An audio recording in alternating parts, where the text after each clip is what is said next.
Okay, next up, copy and pasting blocks.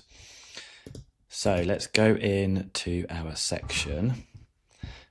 What you can do is you can copy, let's say, this block, and then as long as I click and put my cursor in the block below, I can then go and paste it. So this is really useful if you're wanting to take other bits of content and then put it, let's say you've got buttons and you just want to paste it below. You can then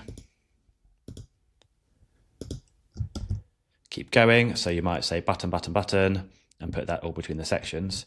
So you can do that, but get this right.